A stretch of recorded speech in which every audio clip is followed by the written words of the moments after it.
আপোনালোকে পাগল নেকি কওকচোন? জয়ন্ত মল্ল বৰুৱা ডাঙৰীয়াক যে জুবিন দাই গৰু বুলি কৈছে, এনে কোৱা নাই। ক'ত অধিকাৰ পালে আপুনি অসমীয়া জাতিক আপুনি বন্ধ আৰু 2 নম্বৰ ক'বলৈ? যদি জুবিন দাই ন্যায় নাপায় আমি কাকো ঘেণ্টাও কাটি নকৰো। গোটেই অসমৰ মানুহে জুবিন দাৰ ন্যায় বিচাৰি আজি আমি হাবাথুৰি খাইছো। আৰু ইতিমধ্যে জল পটপট যে জুবিন দাক যে তেওঁলোকে ন্যায় দিব নোৱাৰে, যাৰ বাবে বিজেপি নেতৃত্বাধীন চৰকাৰখনে কি কৰিলে, তেখেতৰ অধীনস্থ SIT-য়ে তদন্ত কৰি আছে। মুখ্যমন্ত্ৰী হিমন্ত বিশ্ব শৰ্মা নিজকে পৃথিৱীৰ আটাইতকৈ পাৱাৰফুল মানুহ বুলি অভিহিত কৰে, আৰু তেখেতৰ হাতত সকলো অথৰিটি কেপাচিটি থকাৰ পিছতো তেওঁলোকে ন্যায় বিচাৰি ৰাজপথত ওলাইছে।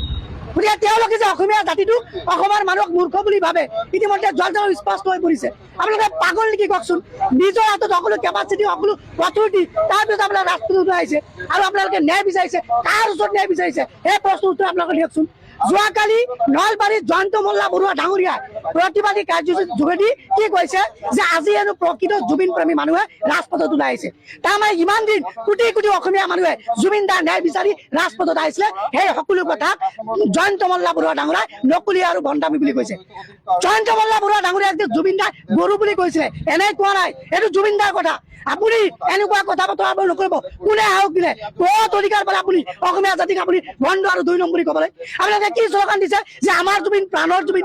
আপোনালোকে প্ৰাণৰ জুবিন নেকি? আপোনালোকে প্ৰাণৰ জুবিনে বিচাৰিছিলে যে অসমত কাঁহ আনিব নালাগে, আপোনালোকে কাঁহ আনিলে। আপোনালোকে প্ৰাণৰ জুবিনে বিচাৰিছে দীঘলী পুখুৰীত গছ কাটিব নালাগে, আপোনালোকে গছ কাটিলে। আপোনালোকে প্ৰাণৰ জুবিনে বিচাৰিছে অসমত বিভাজন ভেদাভেদ নাখালে, আপোনালোকে ভেদাভেদ নকৰাকে এমুঠি ভাত খাব নোৱাৰে। গতিকে প্ৰাণৰ জুবিন বুলি ক'লে আপোনালোকৰ প্ৰাণৰ জুবিন নহয় যায় নহয়।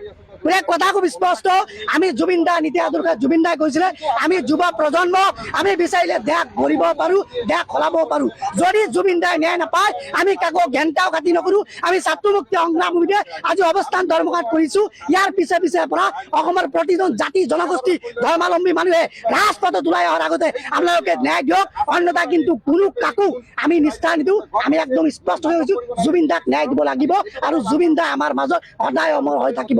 জয় জুবিন দা, জয় অসম।